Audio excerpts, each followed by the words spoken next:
ഇന്നത്തെ ദിവസത്തിലെ വാർത്താ നിമിഷങ്ങളിലെ ഏറ്റവും പ്രധാനപ്പെട്ട വ്യക്തിത്വം രാഹുൽ മാങ്കൂട്ടത്തിലാണെന്ന് നമ്മൾ തൊട്ടുമുമ്പ് സൂചിപ്പിക്കുകയുണ്ടായി. നിയമസഭയിലേക്ക് വന്നു, അവിടെ പ്രത്യേക ബ്ലോക്കിലിരുന്നു, അതിനുശേഷം പുറത്തിറങ്ങി, SFIയുടെ തടയലിന് വിധേയനായി, കാറ് പോലീസ് മുന്നോട്ട് നീക്കി, അതിനുശേഷം മാധ്യമപ്രവർത്തകരെ കണ്ടു, അതിനുശേഷം താൻ ഇവിടെ തന്നെ ഉണ്ടാവുമെന്ന് സൂചിപ്പിച്ചിരിക്കുന്നു ഒരു ഭാഗത്ത്. മറുഭാഗത്ത് രാഹുൽ മാങ്കൂട്ടത്തിലിനെ എപ്പോഴും പിന്തുണച്ചുകൊണ്ടിരിക്കുന്ന ഷാഫി പറമ്പിൽ MP ചില കാര്യങ്ങൾ സൂചിപ്പിച്ചിരിക്കുകയാണ്.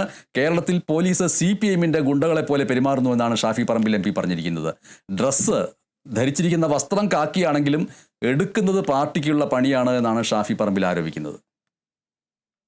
യഥാർത്ഥത്തിൽ പോലീസിന്റെ മുഖം മൂടിയാണ് അഴിഞ്ഞു വരിക്കുന്നത്. അവരുടെ ഉള്ളിലെ മുഖം പോലീസിന്റെ അല്ല. അവരുടെ ഡ്രസ്സ് കാക്കിയാണെങ്കിലും അവരെടുക്കുന്നത് പാർട്ടി പണിയാണ്.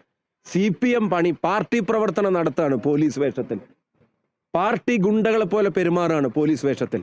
സർക്കാരിന്റെ ശമ്പളം, ജനങ്ങളുടെ നികുതി പണത്തിൽ നിന്ന് ശമ്പളം AKG സെന്ററിലും പാർട്ടി ഓഫീസുകളിലും. സർക്കാർ ശമ്പളത്തിൽ പാർട്ടി പണി എടുക്കുന്നത് അവസാനിപ്പിക്കാൻ കേരളത്തിന്റെ ആഭ്യന്തര വകുപ്പ് മന്ത്രി കൂടിയായ മുഖ്യമന്ത്രിക്കും താല്പര്യമില്ല. കാരണം ഈ വകുപ്പിനെ ഗുണ്ടകളാണ് നയിക്കുന്നത്.